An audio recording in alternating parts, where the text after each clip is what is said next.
এই আচ্ছা বলো তো তোমরা কারা কারা আমার মতো ক্যামেরা অন করে কি করবে বুঝতে পারো না? হ্যাঁ, আমি তো বুঝতেই পারি না আমি কি করব, ক্যামেরা অন করে কি বলবো।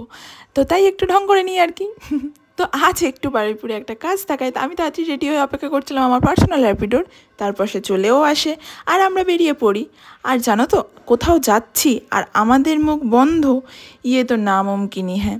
তো আমরা বকবক করতে করতে পৌঁছে যাই আমাদের গন্তব্যে এবং আমাদের কাজটা করে আমরা বাড়িও চলে আসি। তো বাড়ি এসে আমার আবার একটু কাজ থেকে আমাকে একটু বেরোতে হতো। দেন মা বললো যে ঠিক আছে বেরোবি, কিন্তু তার আগে মা একটা ইন্ডাকশান এনেছিলো, সেটা আনবক্স করে নিতে বললো। তো আমি সেটাকেই আনবক্স করছিলাম। আনবক্স করে মা জিজ্ঞাসা করছিলো কোনটাতে কী হয় একটু বল।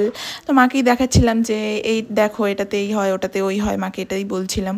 দেন মাও বেরিয়ে যাচ্ছিলো, মার ডিউটি ছিল তো মা বেরোচ্ছিলো, তো মার সাথে আমিও বেরিয়ে পড়লাম। মার সাথে বেরিয়ে মা ট্রেন ধরলো। দেন আমি হলো আমার কটা জিনিস কেনার ছিল, একটু মেডিসিন নেওয়ার ছিল, সেগুলো নিয়ে আমি আবার বাড়ি চলে এলাম।